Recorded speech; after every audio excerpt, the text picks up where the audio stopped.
Welcome to 100% LCFC. My voice has still gone, Tom, from that match. We're down here at Peter's Pizzas. We want to get your views in, your comments in. You can talk about today's match, of course. Tom, we're going to talk with everybody who's down there a little bit about, you know, we're on 32 points. Is this a better side than the title-winning side? Are we in a better position? I know, you know, you've got the Liverpool factor there. There's some big questions there, though. We want your views, so get your comments in, and we'll have a look at those and read some of those out as well. Genuinely, for me, they're two different teams. We'll talk about this on the way up here about where would you stand. I mean, if you look at the team who won the title, they were the Misfits. Nobody wanted half of them players. You Robert Huth, you Mark Albrightons, Drinkwater $1 million, Vardy $1 million. This team has been built by the club in some ways. Bynum did he. We brought Johnny Evans, we brought Ricardo Pereira, Ben Chilwell through the academy. You've still got Schmeichel and Vardy experience of that title-winning team. I think we're playing a better type of football this season from the title-winning team. It was very much we'll defend solid and we'll counter-attack you every time, what we did to win the league. This season it's very much about the patient build-up play. And if you were to look at the teams differently, this team is a better footballing team than the team that won the title back then. But who would have said after 15 games now into the season, we would have been on 32 points, 3 points clear of Man City, 6 points clear of fourth place Chelsea, and a whopping 12 points in front of Tottenham in fifth. We've got to be happy with that from the start of the season. Let's go back to the first game after Wolves. We were moaning we only drew at home with Wolves. Yeah. I think we look back now and I said you've got to give Rodgers 10 games to get the team playing how he wanted it. Well, he's taken him 5, and after that, look where we're flying now, 6 wins in a row, and the teams are oozing confidence even after we're not playing well like the first half. We've got a win today and we've ground it out. Chappers, don't forget, get your comments in now. I'm going to say something a bit controversial because we are going to talk about Brendan Rodgers, but Claude Puel. Why bring in this? Well, because Tom's talking about a team that's been built, and for 18 months he did pull most of those players into the club. Yeah, if you go through the Telemans, Soyuncu, Johnny Evans, by the way. Maddison, but all these players were brought in under Puel. He did do a building job there for Leicester that I will always say he will never get the thanks for it. But Brendan Rodgers is benefiting from that at the moment, isn't he? Phil, my lad, he can build a base with Lego, right? But that's as far as it goes, and that's as far as it went for Puel. He built a base, and that was it. It couldn't do anything else. The attacking was never there for him. He couldn't work out how to break teams down. Couldn't get Vardy scoring goals. Why do we need to keep talking about Puel? Let's talk about Rodgers. I'm just saying. I mean, Tom was mentioning that he's built a team. Okay. Whereas when we won the title, it was a team of just people who happened to be clubbed together because nobody wanted Albrighton, nobody wanted Robert Huth. You know, we pulled together unwanted players. Yeah, they were misfits, weren't they, at the end of the day? Whereas this team's been curated in a way. Yeah, it's difficult, isn't it? You can't compare the two because one's folklore legend, and you don't know where this team's going to go yet. This team's still going. But as a footballing team, oh man. No, I'm just saying, as a footballing team, this one is a better footballing team than the team that won the league. Definitely. The team that won the league was all built on, we'll defend as a solid 4, another solid 4, Okazaki will run round and work his arse off, and Vardy will run in behind. I mean, if you look at the team now, with the play we're playing, the 1-2, I think if you're going to... One goal for me this season, what decides the way the team is playing, is the Palace goal. That goal, the little triangles we're playing, the ball out wide, the step over by Gray, the knock back, the 1-2 for Vardy's goal. That describes the way Brendan wants us to play, and that is ripping teams apart. Yeah. And we've shown this season on numerous occasions that we actually can do that. The champion winning side never scored a goal like that. It was all counter-attacking, fast, bang, bang, bang. Although we still seem like we struggle to break quick from the back today. Yeah, I mean, I do think it's time we did. It wasn't our best performance, but it's a sign of a great team and character that we can go in 1-0 down at half-time, have 70% possession, had a couple of chances but not many. Everton had one shot in the first half and scored from it. But the second half, the character to come out and the spirit, that's the thing. Do you know what, for me, we haven't seen it in a long time, fearless. Yes. We look fearless, we don't look scared of getting 1-0 down, it doesn't faze them. No. If we'd gone back 12 months, I know you don't like the name, but Puel, we would never have come back in that game.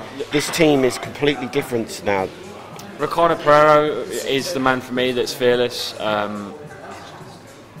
on for another. At the moment, it's between him and Soyuncu, who will get the Player of the Season. And at the moment, I think he'll probably go for Soyuncu. But it's a young team though as well. We've still got more to come out of this squad. Like you think that they go back to the Champions winning side. A lot of the players are getting on in their careers, weren't they? Nearer to the. They were misfits. I mean, nobody wanted Huth. He's fierce at Stoke. Everyone like, why are we signing him? Simpson couldn't get a game for us until the back end of that season. Delat. You keep forgetting these players. They played 6 games. He got a title with him medal. Ben Alawan. You know, we've never heard of him. But if you're going into that situation like that now, the quality compared, you know, Johnny Evans came to his football club.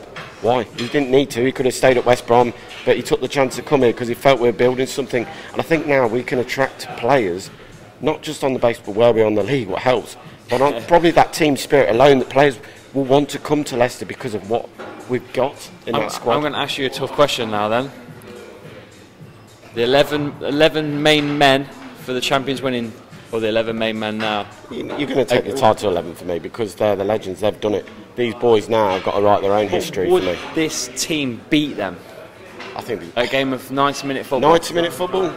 Wow, that's a question. If I'm honest, I would go with this team would beat the Thai team because of the ability to pass the ball around. And I think if you look at the games where we lost in that season, we lost to Arsenal, who outpassed us and moved us around really quick. And if you look at the games when we lost in the title season, it was teams who managed to move us around quickly. We didn't seem to do. But it's a good answer, mate, because I won't be able to answer that question if you fired at me. I'm not going to answer that question, so don't even ask it. Let's bring Don's just look at the menu, so I'll bring Don in a minute. When you've ordered your stuff, they've just got it. Jamie,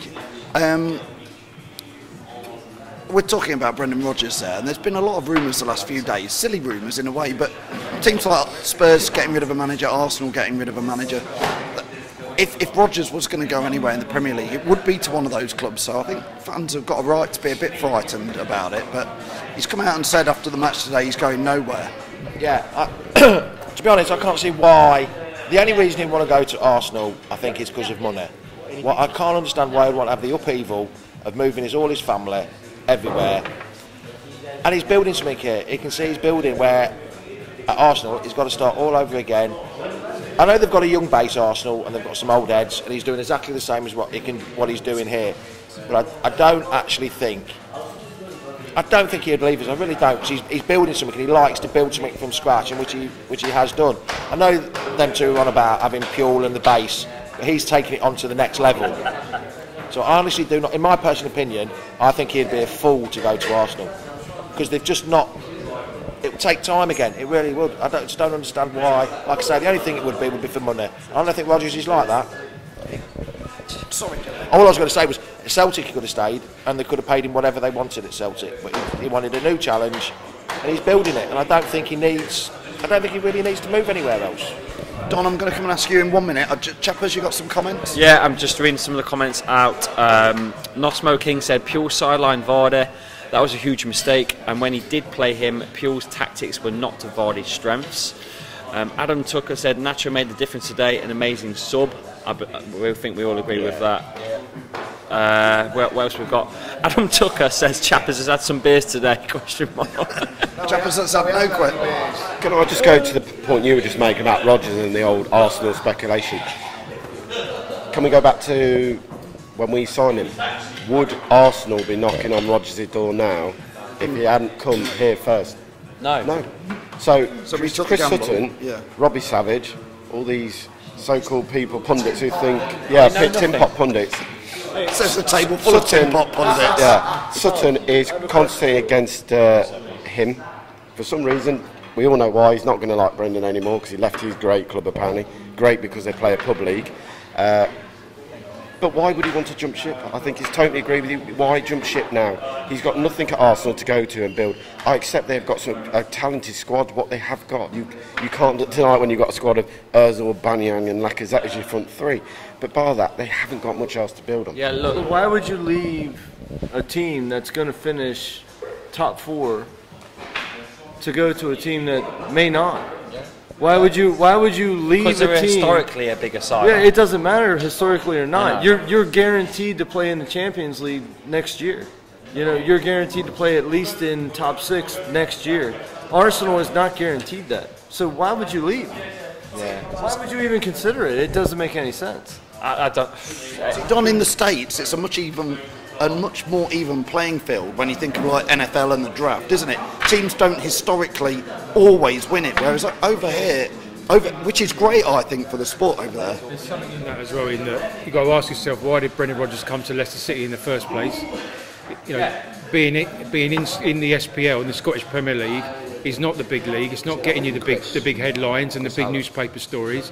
And he came to us to make a name for himself again, to get himself one of those big clubs again. And it's just a niggling worry for me that, you know, if this is, it seems to be building some kind of momentum in the press. It's whipped up by the likes of the pundits that we're discussing here. It has to be something. Sorry. Go on, mate. No, Two things. One of them, he's learnt his mistake. He did the jump from Swansea to Liverpool, and when you take that jump, yes, you're moving to a bigger club, but the expectations of the fans, the board, the owner are huge. Now he's gone to sell. He left the Premier League. When he left the Premier League, they kind of looked at him as a joke. So he's come back with a team that's got loads of potential. He's not going to want to do the same mistake twice because he's made the mistake already. I just can't see him leaving because it just doesn't make any sense for him, his family. He's moved here. He's settled now, and so it's there's no story because Liverpool look like they're winning the league. Manchester City have fallen off. Chelsea have fallen off. Leicester are doing pretty well. So there isn't really a big story. As in, that's a minor understatement, Neil. Pretty well. Well, we're doing pretty well because in the if you see us in the Premier League experience, right? Liverpool look like they're winning, right? So there needs to be a story every week, and the story is going to be Brendan Rodgers because people haven't got anything else to talk about. It's not just Rodgers, though, is it? It's our players as well. The media are linking all of our good players, our young good players, with all these other big clubs as well. The Madison, Man United business, and all the rest of it. Yeah. You know, when a club like Leicester has success like we've had, then unfortunately, because of our history, we're going to get our big names and our talented players and our coach linked with these big clubs. Unfortunately, it's just a symptom of our current status as perceived, I think, in the media. They've been very, very shrewd in their business. Very shrewd in their business recently. So, to what you're saying is our players will go. Everybody knows if they come knocking now, if they come knocking at the door, they're going to have to pay for it. We're not just a selling club anymore. It's you're going to have to pay for what you're coming to get. Yeah, I'm just going to go on to Chris Hallam here. He said that there is nothing to gain from going to Arsenal. The top 6 expect for them anything less, he gets sacked. For us, there is potential and a chance to do the unexpected, which is I shadowed that sort of thing earlier on Talk Sport. Said the same sort of thing. Where was that other good comment that you said? Adam He says, "We'll be a small club in a big 4 position. He will stay." It's like Chris says. The top 6 are expected to finish in that top 6, and if they don't, that's a bad season for them. With us, we're trying to get into that top 6. Anything for us above top 6 is fantastic. It's a bonus, and that's what Rodgers is building that to finish in that top 6. Hopefully now it'll be more top 4. And let's not forget we battered Arsenal. We didn't come to Arsenal. Arsenal didn't come here and had we've done a really good job against them when they've played terribly.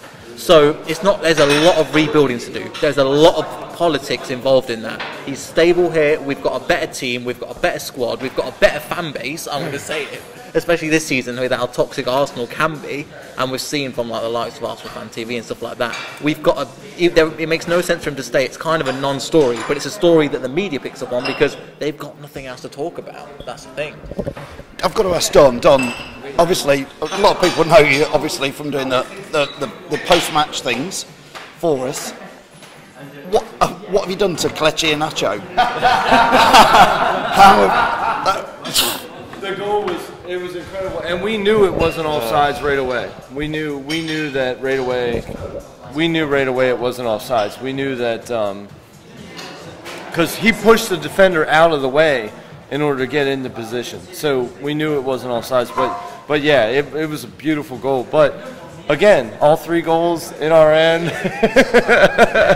Yeah. Every goal's been at your end. every goal, every match we've been to, we've won, and they've all been at our end. So, and I will 5-0, yeah. And I will tell you honestly, Everton's goal was very, very beautiful goal. It was a great cross. It was a great header. There was nothing that Casper could have done to stop that. It was a really good goal, but in the end, we definitely put it on. And Iheanacho's goal, I'll be honest with you, I was one of the people that said when I saw his name on the bench, I was one of the people that said, I'm not really a fan of that move. But you know what? He came through and he did really well. And not only that goal, but while he was in, he did really well. Yeah. He had a really good match, and I'm not going to take anything away from it because I think he did really, really well. I think the reason why that is just one man, Brendan Rodgers. Now, to keep that guy, bearing in mind he hadn't got many minutes last season, he hasn't got many minutes this season, to keep him happy behind Vardy, not even getting on the bench, and for him to come off and play that way he did, that just shows amazing talent for the manager. Because that player, we've seen, it's all about confidence. When he came on today, he didn't get a big round of applause. Michael Brighton did, and other players did. I tried to show him, I was like, we need to give him the opportunity because he's not done anything wrong. He's just not been playing. He's not had the opportunity to play, and you can't play when Vardy's doing that well. And it was a smart move as well to take him off. I don't think I would have paid Nacho, to be honest. At 60 minutes, I wouldn't have made that sub. So it just shows you how much of a great manager he is, how he's working individually with all the players, and how he's building this squad incredibly. That's something we were mentioning earlier. With a player like Vardy, we were so worried about if he got an injury. Now I'm not as worried because we know that he can. I can't feel. It's only one match, but yeah, I still think we're going to do something really special, and we've got that backup player. We've got that backup person in Nacho now that we knew that he could be there, but overall, yeah, he's a player that potentially could live up to a bit of expectation that we bought him for. The potential of the 25 million, the reason why we paid that much money is because we could see him as a Rashford, as a brilliant player, and that seems to be the case now. Tom, you've got a few more comments. I mean, there's one comment I completely, don't get. Alan Watson. We need. Where is it? There we go. We need to buy a couple of big money buys to show the current crop of players that all been linked with the clubs that we mean business. I think at the moment a big player could upset the apple cart. I think it would. I think at the moment you've got to look at this crop of players. They're enjoying playing together. Well, we've been linked with. We were linked with Gareth Bale. Yes. There was rumours, but we were arguing. Rodriguez as well. 40 million. Yeah. I mean, would you want that? Look, don't get me wrong. They're both amazing players, and we've seen what they can do. But that one player could upset the whole balance of the team if he comes in and doesn't get what he wants. So it's a difficult situation. The other one was Andy Medhurst, who said. Andy Medhurst. Top will bend over backwards to keep Rodgers, and I think that's the way it would end on this situation. That Top will do anything it needs to do. I think we were talking earlier. I've seen reports in the week that it would take a financial package of 14 million to get Brendan on his own. That's just 40 million for Brendan. I'm not talking about that's not talking about his backroom team as well. So good things to come. Yeah, Don. I know you're not a fan of VAR, are you particularly? Coming from the American side, I mean, we got to celebrate the goal twice in a way today, didn't we? The second goal. And it's not just that. The penalty that was not called. I mean, I saw a short clip at the ground, but it looked like a penalty. Yeah. It looked like one, as far as I could tell. Now, I haven't been able to see any footage outside of that, but man, in the NFL, we started in the 80s with this instant replay, and it was just for touchdowns, and then it went to fumbles, and then it went to everything. Now it's coaches' challenges and all that kind of stuff, and I hope that it doesn't continue to grow to that level like it has in the NFL, because it stopped the game. It stops the game. I mean, our games are almost 5 hours long now. Yeah, I would absolutely agree, 100%. It felt like, there were definitely people in the fans that also felt the same way. They were letting them hear it, but it seemed like they didn't communicate well at all between VAR and themselves. And if you are on the ground, we have the benefit all the time of watching on television. So there's a lot of commentary, there's a lot of cut scenes and all that kind of stuff. When you're on the ground, you just don't know. We were standing there tonight basically like, yeah, it was terrible. Well, the first one is that, like Jamie, I wound up in the concourse watching that winning goal. I was stood down there, and the great thing about that was I got to watch the VAR replay on the screen. I saw exactly how it was on. It was actually better to actually figure that goal out. It was better to be in the concourse and actually see the replay and see the offside being actually not offside. The second thing to say is, why are we not using the screen on the side of the pitch? Why are the referees not being allowed to use that? Because when you do talk about NFL and stuff, you'll see the referees and whatever, you go to the side to look.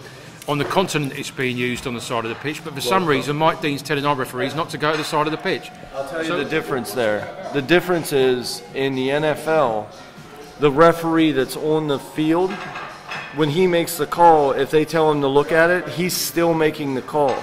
With VAR, the call is being made by someone else that's not on the pitch. Right, I don't disagree with you, but I'm saying that's the difference. The difference is that somebody for VAR is actually making that call and telling them what the call is going to be. In the NFL, they say you need to look at this, and the referee looks at it and then still decides what the call is going to be. I'll go on to that one quickly before we finish, but the VAR situation for me, exactly what you just said. The referee should back it wherever they are, should be going. I'm not happy with what's seen. I'm going to ask you to go back. It's your decision. You're the referee in charge of this game. You go and look at the screen now, because there's something I think you should look at. Now the referee then goes back and thinks, no, I've made the correct decision. Fair play, he's done it. He's made the decision. It shouldn't be down to someone in another room making the decision for someone else on the pitch. That's for me. I'll ask one question because Pete's all coming now. After 15 games, we're second, 32 points. Where can this group of players finish the season? Well, I'll go to Lee. No, but also to what you're saying about the VAR thing that I really don't like is people that are on the ground have no idea what's going on.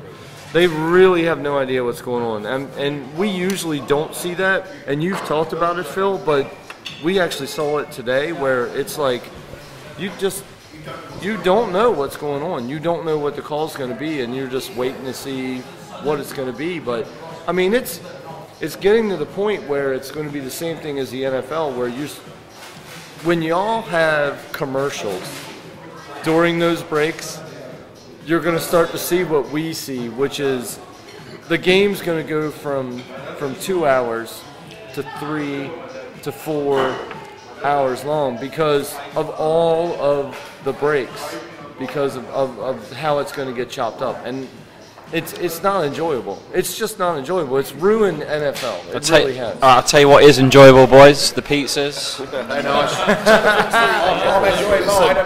I think it is time for us to grab some food. Thanks everybody for watching. I don't know if you've got any last comments. I don't know. Thanks for joining us down here. Don't forget, tomorrow night at 7:30 is the Fan Zone at 7:30. I think I've said that. We've got a match on Wednesday at 7, which is at 7:30. It's an early kick-off, so come join us down there. And in the same seat. Don's in the same seat, so again, all the goals are going to be down in the Kop again. So get down that end of the ground. Anyway, from me, Phil, from everybody here from the content team, thanks to the guys at Peter's Pizzas, and we'll see you shortly.